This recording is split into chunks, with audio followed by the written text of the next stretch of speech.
Insemmilkom eżis semmija tagħna.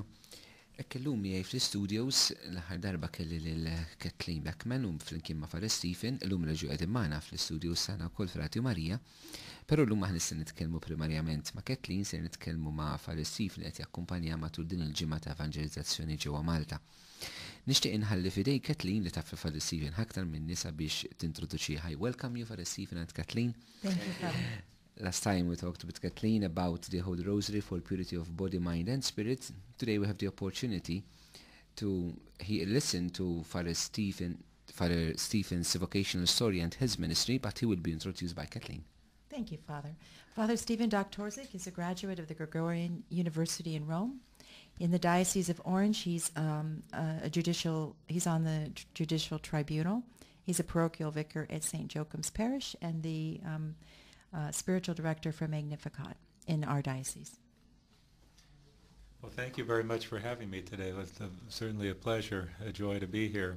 I gave my testimony recently at a Magnificat prayer breakfast, and briefly to tell you who I am, I'm the oldest of four.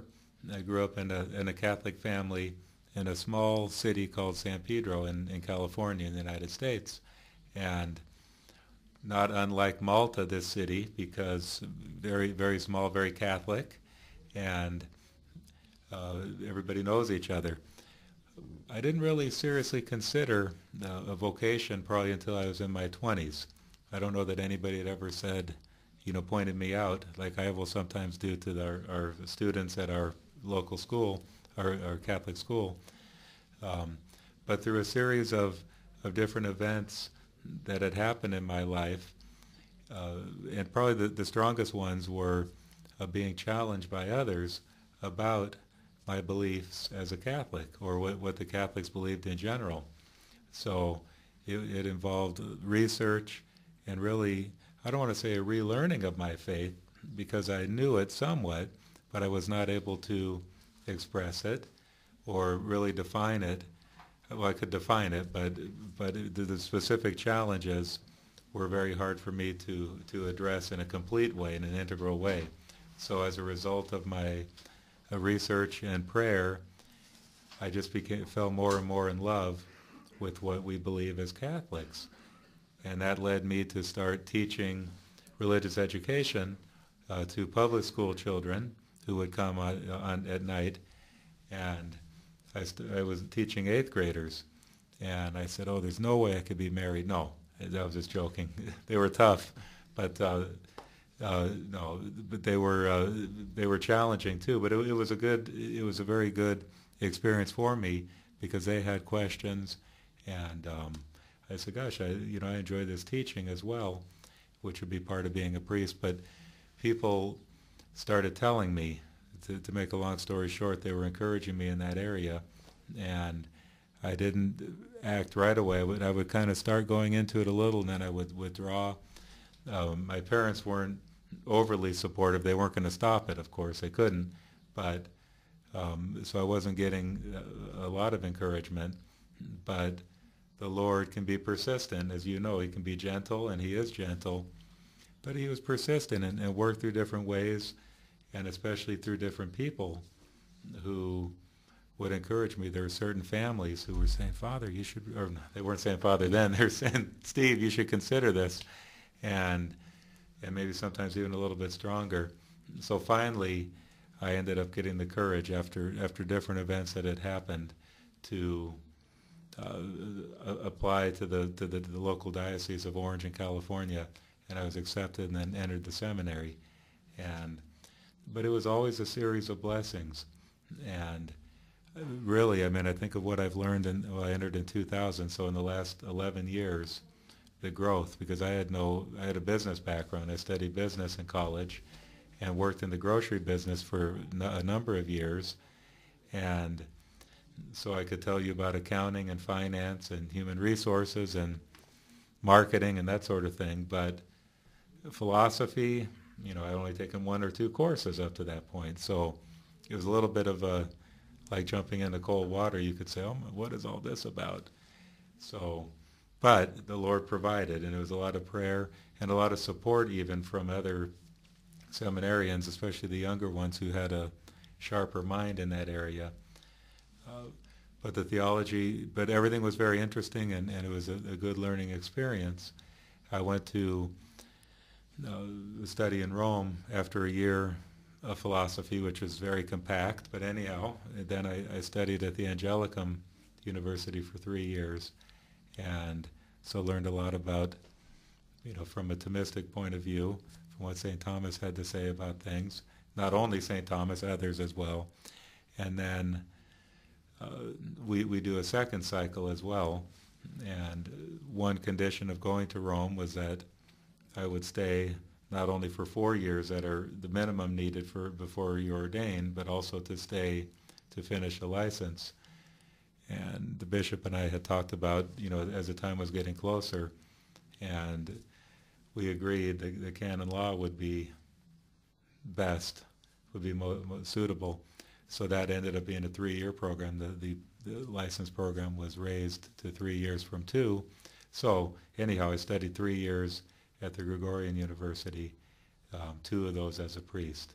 So those were... What has helped you most in accepting the vocation? What helped me most? I think probably the encouragement from others was a big help. And every time the priest would talk about it, at least in general from the pulpit at Mass, and there was just too much unrest in not fully looking into this and fully considering it. And I think that was it. I just couldn't. It's not that I wasn't able to sleep at night. It wasn't that bad, but I just couldn't help but think, gosh, I'm missing something here, and the Lord is calling me to more. And one priest friend of ours now kind of summed it up very well. He said he was told, "Don't let the good get in the way of the best." And as I look back, well, yes, it was good to work, and I was, making good money and providing for myself and providing for the church, through different ways, teaching and other ways. But I thought, well, if the Lord is calling me to more, if the Lord is calling me to this, He is going to provide. So I went in with total freedom and total peace. Well, if it doesn't work out in the seminary, at least I gave it a try. Any suggestion to those who are listening to us and they might be considering the priesthood? Well, I think it's been just a real blessing for me, and I think to say yes to the Lord, it can be difficult, especially if it's breaking from the past, and if if it's this idea of, well, gosh, I'm giving up a lot. Well, we might be giving up a lot, but it is to gain a lot more. So really, to be at peace and to realize that God is in charge. And even the guys who have entered and it didn't work out, they gained a lot from it, and even peace in their life, because they really, having thought that they were called, and after a couple of years, well, it's clear that I'm not called. I learned a lot, and they're still, the guys I know are still really involved with the church. So it wasn't a mistake. I don't think it could ever be a mistake, as long as you have the right intention, and the intention is to serve the Lord and to follow His will perfectly in your life. Once you say yes to a vocation to the priesthood, you don't belong to yourself anymore. You belong to Christ and to His church. That's right. And what has the church asked you? Where did the church ask you to minister as a priest now? Well, maybe I can just go back, because when I was going to be assigned to ministry the first time, the bishop said, well, you'll be working a day a week in the judicial tribunal, or the marriage tribunal. It was mostly marriage cases working on. So, well, 1 day a week sounded fine, and then that ended up going to 2. So I said, okay, fine. But recently I guess I was asked, but the bishop was asked to release me to work for in the Congregation for the Doctrine of the Faith in Rome. So to work in the discipline department. So different areas, different disciplinary areas are covered, are handled there. So even though I don't know exactly what my day-to-day duties would be doing research, probably reading through things, making recommendations, I know I'll be the lowest person there. So, but it's really being obedient, and I think you're expected to say yes to these invitations unless there's really serious health reasons, or health would probably, or family reasons that would preclude one from doing that. So I didn't really give it a whole lot of thought, because usually if it comes from the bishop or from the higher authority, as long as it's moral, and not going against any morals, which it certainly isn't, then really to give my assent to that seemed like the logical thing to do. When Pope Benedict XVI was in Malta a year ago, one of the things he told us as Maltese and as Maltese Catholics is to cherish the family as a natural institution and a sacramental reality. Mm-hmm. So as a canon lawyer and working in the tribunal in your own diocese, you have met obviously several cases where people have asked or questioned whether their marriage could be annulled. Mm-hmm. Not the annulment in itself, but what would you recommend to youths who are thinking to get married, Mm-hmm.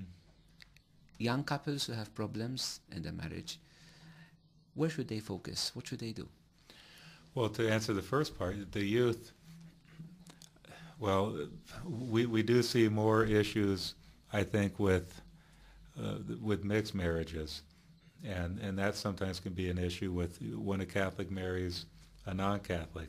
Now, I'm not saying that's doomed, because we also have a lot of success stories of the non-Catholic converting and really being sometimes even more fervent in their faith than the Catholic party, the one who was born Catholic. But other times we have the stories of Catholics just totally abandoning their faith because their spouse is of another, it might be Christian, or it might be another, or they might be practicing nothing.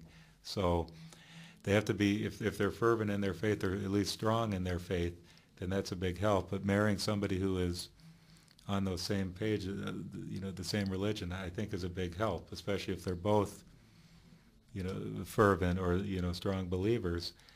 But there needs to also be, I think, a strong marriage preparation program.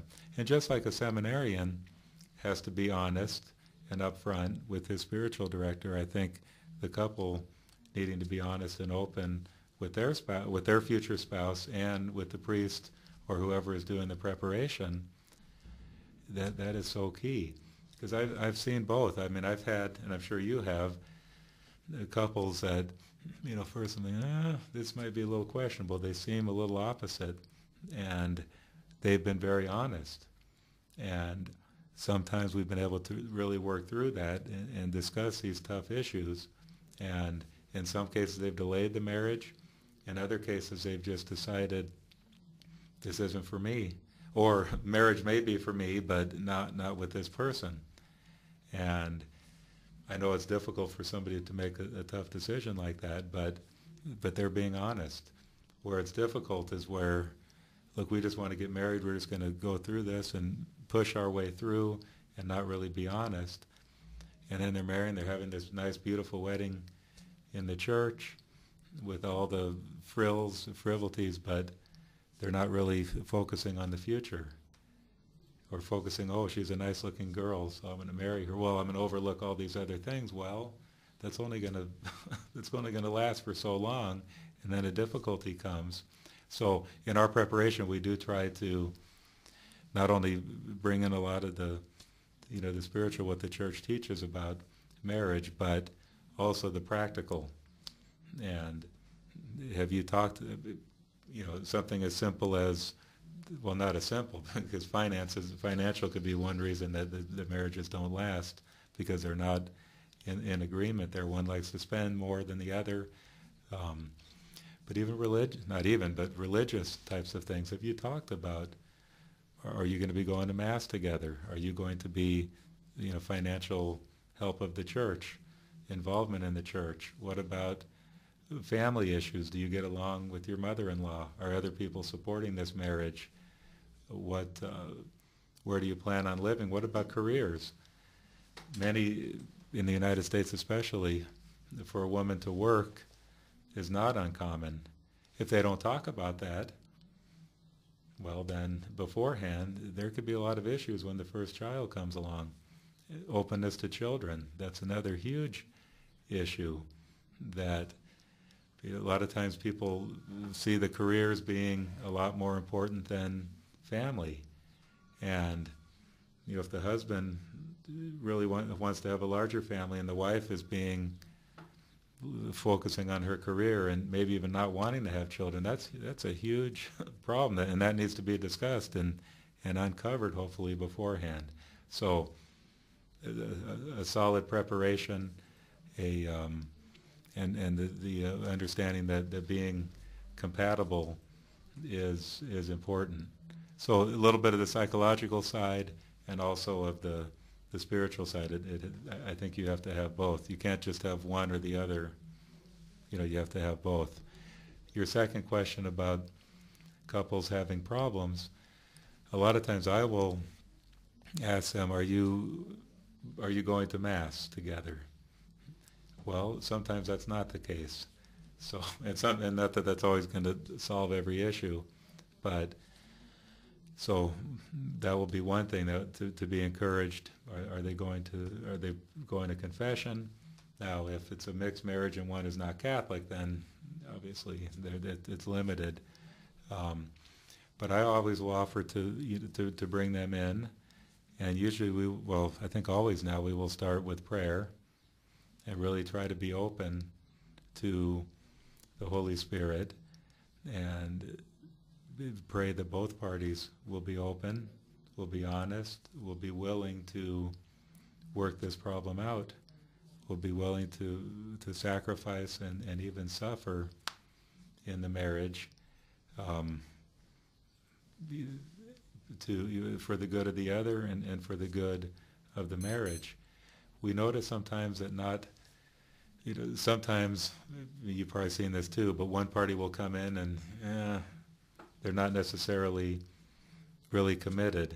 They'll try to go through the motions to say, well, we went to see the priest and even he couldn't help us. But so that's what I'll usually bring up in prayer. Hey, open the hearts of all of us, but especially of this husband and wife, because we know the importance of marriage. We know the importance of marriage for society. We know the importance of this couple being together for the good of their children. And we ask through the intercession of our Blessed Mother and Saint Joseph, the Holy Family, for help each day for this family. Then when we start, of course, I encourage them beforehand to pray together, that they should be praying together each day as a family and letting the Lord in. The difficult thing in reality is that you don't always have everybody on the same page, so not everybody sees the value of prayer or of coming to Mass, or of really even of suffering and of sacrifice. That is something that is really not on people's radar screen anymore. And it's beautiful to do these celebrations of, we had somebody 61 years or 60 years and I love doing those to commemorate that and mention that at Mass and have the couple come forward and everybody claps for them, because I think it's a good example for the young people to see that. But a lot of the way they grew up was a lot different. I mean, during the Depression, having to make sacrifices. So these people are really coming from a different background than a lot of the young folks from today. So we're really working on a lot of people coming from a lot of different areas. So, but it all starts in the family, and the Familiaris Consortio that Pope John Paul II wrote in 1981, really this remote preparation that should be happening through preaching and even in the family. So people should be hearing about this from not only when it's time to get married, but long before that. So thank you for sharing all this. And for just 5 more minutes, we talked about the priesthood and marriage, where 2 different vocations. Mm-hmm. Both of you have got 2 different vocations, and you minister together. How come? How did you meet? How does the evangelization together started? Well, at first, could I make a comment to your listeners about the sacrament of marriage? Because I've been married 36 years, and I just would like to encourage people who are married who have serious challenges to really trust in the sacramental grace of the marriage, because you can tap into it. And we've had serious challenges in our own marriage, and the sacrament has provided. And I would just, one very practical tool when there are issues in the marriage that has been very effective for me has been the St. Ignatian exercises, a discernment process before making decisions, because too frequently I think decisions are made hastily, and the spiritual exercises over a period of a year help us to kind of step back and really, go through a discernment process, and that's been very fruitful in my own marriage. So, but I think for me, I'm involved with Magnificat, and there's a charism within Magnificat, I think, that is very much an intercessory charism for priesthood. And so because of that, the call in Magnificat has afforded me an opportunity to have a lot of priest friends from around the world. And so I met Father Steve actually in Rome through a priest friend when I went to visit him when he was at the North American College. And so I met him 6 years ago, in the year that you were ordained. And so when he came back to the Orange Diocese, we needed a co-spiritual director for Magnificat, and so we invited Father Stephen to do that, and he said yes, thanks be to God for his generosity. And then he hosts the Magnificat prayer group in his parish, so began to pray with people, and then we were together in a diocesan healing and deliverance team. So the Lord just worked this out. But we actually met before, because when I went to the cathedral for that summer, you would come to Mass at 12:10, but I didn't know who you were then. So I think one of the beautiful things, how it marries people, minister alongside priests and the other way around. Even the way Christ has put up the church, having these two sacraments of being a sacrament of ministry in the church, even according to the Catechism. And I think even the future of the church, the evangelization future of the church, lies hand in hand, as much as priests and laity really come to evangelize together.